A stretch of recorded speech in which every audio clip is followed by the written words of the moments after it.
শুভেন্দু অধিকারীর লজ্জা নেই? শুভেন্দু অধিকারী কবে শোধরাবেন? শুভেন্দু অধিকারী বারংবার হারার পরেও কেন মুখ খুলছেন এইভাবে? শুভেন্দু অধিকারীর কি ফাঁকা কলসির মতন অবস্থা হয়েছে? শুধুমাত্র আওয়াজটাই বেশি? শুভেন্দু অধিকারী বাংলার মানুষকে কি আরো একবার প্রতিশ্রুতি দিয়ে বোঝাতে চাইছেন যে প্রতারণা করব? কারণ বিজেপি মানেই প্রতিশ্রুতি দিয়ে প্রতারণা। আমরা বলছি না, বলেছেন তৃণমূলের বহু নেতা নেত্রী, তার ক্লিপিংস আমাদের কাছে রয়েছে। সেই প্রতিশ্রুতি দিয়ে কি আরো একবার প্রতারণা করতে চাইছেন শুভেন্দু অধিকারী? তিনি বলছেন লক্ষ্মীর ভান্ডার দেবেন, টাকা অনেক বেশি দেবেন, বাড়ির টাকাও বেশি দেবেন। তবে সেটা কারা পাবে? কারণ তিনি তো বলেছেন 2026-এ পশ্চিমবঙ্গে হিন্দু সরকার গঠন হবে। তাহলে কি শুধুমাত্র সেগুলো হিন্দুরাই পাবে, বাকি অন্য কেউ কি পাবে না? এটাই কি কোথাও গিয়ে বোঝাতে চাইছেন শুভেন্দু অধিকারী? কারণ তিনি তো তার দলকে দেওয়া কথাই রাখতে পারেন না, আবার বাংলার মানুষকে দেওয়া কথা কি করে রাখবেন তিনি? লক্ষ্মীর ভান্ডারের ভয় দেখায়, আর আমরা যেখানে আছি এর থেকে বেশি দিই, যে রাজ্যে আছে 1000 টাকা দেয়, বিজেপি এলে 3000 টাকা দেবো। 1,20,000 ঘর হয় নাকি? আমরা 3 লাখের ঘর দেবো, সঙ্গে বিনা পয়সায় শৌচালয় বানিয়ে দেবো, নলে জল দেবো, সোলার আলো দেবো, ইলেকট্রিকের বিল দিতে হবে না। তিনি তার দলকে কথা দিয়েছিলেন এই সিট পাইয়ে দেব, ওই সিট পাইয়ে দেব, কিন্তু আদতে কি হয়েছে? কি পেরেছেন তিনি? পারেননি কোনো কিছুই। যেটা তিনি ভেবেছিলেন তার ধারের কাছেও পৌঁছাতে পারেননি। কেন্দ্রীয় বাহিনী দিলে কার্যত সমবায় নির্বাচনে একেবারে বিজেপির ফলাফল দারুণ হবে। কেন্দ্রীয় বাহিনী এলো, অথচ সেই কাঁথিতে একেবারে সমবায় নির্বাচনে গোহারান হার। কাঁথির খোকাবাবু শুভেন্দু অধিকারীর গোহারান হার, ঠিক শুনছেন, একেবারে ডাহা ফেল।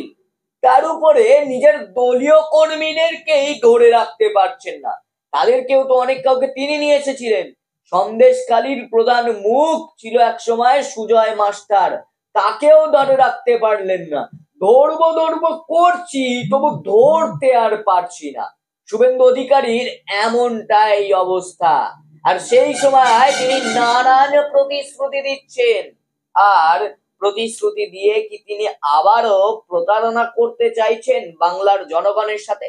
এমনিতেই বাংলার জনগণ খুব একটা পছন্দ করে না এই দল বদলু নেতাদেরকে। তার ফল আমরা ভোটে দেখেছি কিরকম পরিস্থিতি হয়েছে।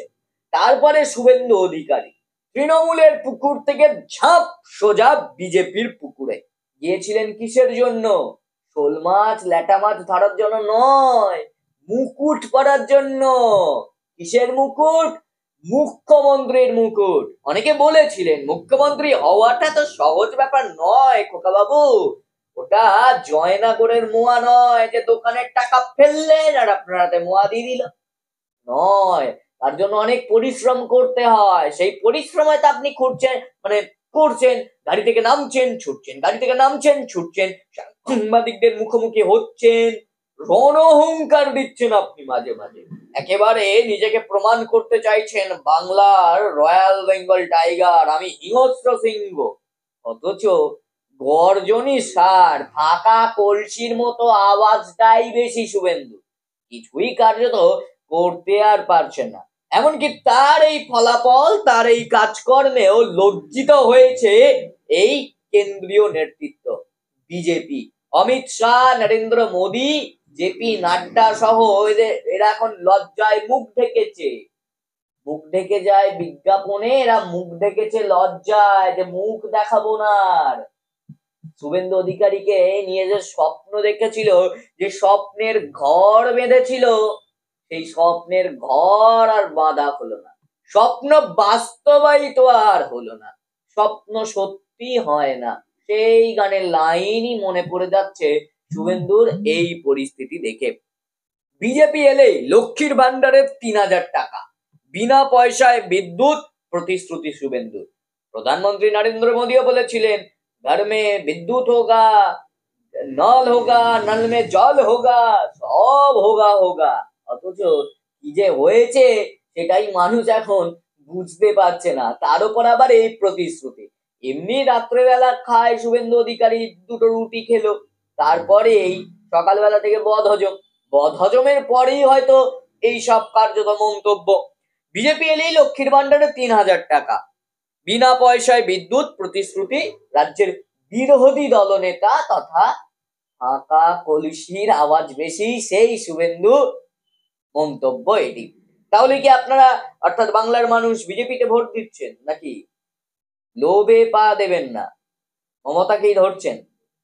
লোভে পা পাপে মৃত্যু, এটা যে সত্যি সেটা শুভেন্দু অধিকারীর পরিস্থিতি দেখলেই বোঝা যায়। খাচ্ছিল তাঁতি তাঁত বুনে, কাল হলো তার এড়ে গরু কিনে, যে স্বপ্ন পুরানো হলো না আর কিছুই হলো না। তো আপনারাও লোভে পা দেবেন না, এটাই জানা যাচ্ছে। এখান থেকেই বিধানসভা নির্বাচনের কার্যত প্রচার শুরু করে দিয়েছেন শুভেন্দু। তৃণমূল সহ বাম এবং কংগ্রেসকে আইএসএফ কেও এক চিলতে জমি ছাড়তে নারাজ শুভেন্দু অধিকারী। বিজেপি ক্ষমতায় এলে কি কি পাবে সাধারণ মানুষ, রানীগঞ্জে তারই ফিরিস্তি দেন তিনি। কি ফিরিস্তি দিয়েছেন আমরা শোনাবো আপনাদেরকে। পশ্চিম বর্ধমানের রানীগঞ্জে প্রতিশ্রুতির বন্যা বিরোধী দলনেতা শুভেন্দু অধিকারীর গলায়। তার কথায় বিজেপি ক্ষমতায় এলে লক্ষ্মীর ভান্ডার ৩,০০০ দেব, বাড়ি দেব, আলো দেব, শৌচাগার দেব, আনুন আমাদের, আগে আসবো তারপরে দেব। যেভাবে বন্যার সময় বলেছিল আমরা ক্ষমতা এলে আর বন্যা হবে না, মানে মুখ্যমন্ত্রী এটা বলেন যে ম্যানমেড বন্যা, সেটাই কি কোথাও গিয়ে প্রমাণ হচ্ছে নাকি? কথাটা আপনারা কি বলেন যে তিনি এলে আর বন্যা হবে না? শুভেন্দু অধিকারী কি বড় বাঁধ, যত জল এতে ঢুকবে সবেতে গিয়ে তিনি দেখিয়ে দেবেন, হাতটা দেখিয়ে দেবেন, অমনি জল থেমে যাবে, হাত দেখিয়ে দেবেন, ঝড় জল প্রাকৃতিক দুর্যোগ সব থেমে যাবে, কিচ্ছু হবে না। তাহলে তো তাকে আনাই প্রয়োজন নাকি? নাকি তার এই কথাটাও ওই ফাঁকা কলসির আওয়াজের মতোই? 2026 সালে রাজ্যে বিধানসভা নির্বাচন, আর তাকে সামনে রেখে এখন থেকেই একেবারে মাঠে ময়দানে ঝাঁপিয়ে পড়েছেন বিরোধী দলনেতা শুভেন্দু অধিকারী। রানীগঞ্জের সংকল্প রামরাজ্যের শীর্ষক একটি সভা হয়ে গেল শুক্রবার বিকেলে, আর এই সভায় বক্তব্য দিতে এসেছিলেন বিরোধী দলনেতা শুভেন্দু অধিকারী। উপস্থিত ছিলেন আসানসোল দক্ষিণের বিধায়ক অগ্নিমিত্রা পালক। এদিন রাম পূজার মাধ্যমে পশ্চিমবঙ্গে রামরাজ্য তৈরি করালো সংকল্প নিলেন। রামরাজ্য কোনো অন্য ধর্মের রাজ্য নয়, রামেদের রাজ্য, অর্থাৎ হিন্দুদের আরাধ্য দেবতা রামের রাজ্য। তা তিনি করতেই পারেন, যে যার ধর্মকে তিনি সমর্থন করতে পারেন। আমি একজন হিন্দু, অবশ্যই রামকে মানি, হাতে টাকাও পড়ে যাচ্ছি, কিন্তু সম্প্রীতিটাও বজায় রাখি, কারণ নজরুলের কথায় আমরা বিশ্বাসী। হিন্দু মুসলমানের মধ্যে গালাগালি নয়, গালাগালিকে গলাগলিতে তিনি পরিণত করার চেষ্টা করেছিলেন। একই বৃন্তে দুইটি কুসুম তিনি বলেছিলেন। যেখানে প্রধানমন্ত্রী নরেন্দ্র মোদী বলেন সবকা সাথ সবকা বিকাশ, আর সেখানে শুভেন্দু অধিকারী কখনো বলেন 2026-এ হিন্দুরা মানে হিন্দুদের সরকার গঠন হবে পশ্চিমবঙ্গে, কখনো বলেন নো নিট সংখ্যালঘু মোর্চা। তিনি দেশের প্রধানমন্ত্রীর কথাকে পাত্তা দেন না, তিনি দেশের প্রধানমন্ত্রীর কথা শোনেন না, তিনি বাংলার মানুষকে কথা দিয়ে কথা রাখবেন এটা মনে হয় কোথাও গিয়ে? মমতার পুলিশও তাকে ধরেনি, ধরেছে আসামের এসটিএফ। জঙ্গি, মুর্শিদাবাদের জঙ্গি নিয়েও তিনি এই বিস্ফোরক কথা বলেন এদিনের সভা থেকে। কিন্তু লক্ষ্মীর ভান্ডার, এই যে তিনি যে মানে কথাটি বলেছেন, উল্লেখ করেছেন যে লক্ষ্মীর ভান্ডার নিয়ে ভয় দেখাচ্ছে তো ওরা, অর্থাৎ তৃণমূল। আরে আমরা যে রাজ্যে আছি এর চেয়ে বেশি দিই, ওরা 1000 টাকা দেয়, বিজেপি এলে 3000 টাকা দেবে। 1,20,000 ঘর হয় নাকি? আমরা 3,20,000 ঘর দেব, সঙ্গে বিনা পয়সায় শৌচাগার বানিয়ে দেব, নলে জল দেব, সোলার আলো দেব, ইলেকট্রিকের বিল দিতে হবে না, আনুন আমাদের। বাবা, তুই করতে হবে না, মানুষের টাকা বেঁচে যাবে তো। তাহলে আনা যাক নাকি? নাকি ওই আনতে গেলে কাদায় পা পিছলে পড়তে হবে, 2 টাকার লোভে ছুটবো, কিন্তু 2 টাকা কেন 2 পয়সা দেবে না হয়তো, তখন গিয়েই হায় রে কপাল কি করলাম আমি, এমনটাই হয়তো বলতে হবে। যাক, শুভেন্দু অধিকারীর এই মন্তব্য নিয়ে আপনারা কি বলবেন সেটা আমাদের কমেন্ট বক্সে জানান এবং ভিডিওটি প্রচুর শেয়ার করুন এবং আমাদের চ্যানেল রয়্যাল বাংলা অবশ্যই ফলো করুন এবং পাশে থাকুন।